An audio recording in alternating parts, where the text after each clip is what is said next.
First time I saw information on the game No Mercy, I was disgusted but not surprised. I'm terrified that these games will become normalised. We don't believe sexual violence should be entertainment. The game's called No Mercy, a game for PC that claims to include non-consensual sex and incest, and was made available on the platform Steam. But how real is this, and how did it become available in the first place? Well, we reached out to the developer to ask about the content in the game. They replied, yes, some content might be intense, but nowhere near what everyone is claiming.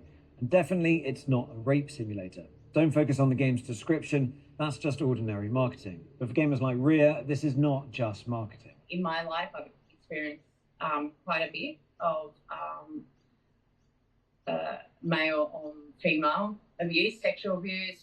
When you get it in your safe space, in your downloading space, in your place of relaxation, it is unbelievably triggering and brings back those emotions and pain. Sometimes it destroys, our space there and women's space in gaming. So amid all the controversy, we decided to dig in deeper to what the game is actually about, and the developers themselves supply a lot of that information. On the developer website, the game is described as an adult visual novel with a huge focus on blackmail and male domination. And in their description on Steam, they explicitly mention sex, violence, incest, blackmail, and unavoidable non-consensual sex.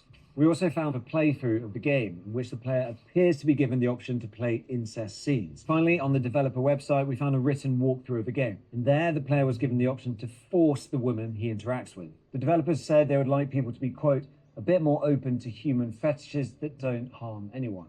And popular films and TV series can include similar themes. The real question here is one of presentation, of emphasis, of excessiveness, as campaigners for women's rights have objected. And this is contributing to real-life violence against women and girls, an epidemic of violence against women and girls in Australia and around the world. After the outrage that the game caused, No Mercy was first blocked on Steam in the UK, Canada, and Australia.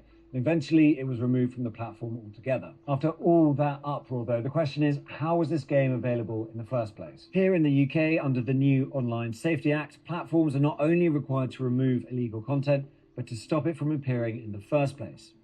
This specifically includes content relating to sexual violence and controlling or coercive behaviour. Similar regulations are also in place in countries like Australia. But is it enough? I believe that government agencies and lawmakers need to start changing the regulations that are in place right now, and it's time for us to stand up and go, this is not acceptable.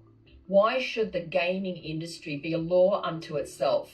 It needs to be reined in, and community well-being, the well-being of vulnerable women and girls, needs to be put before the vested interests of global corporations worth billions of dollars who don't care about women and girls, just care about profit.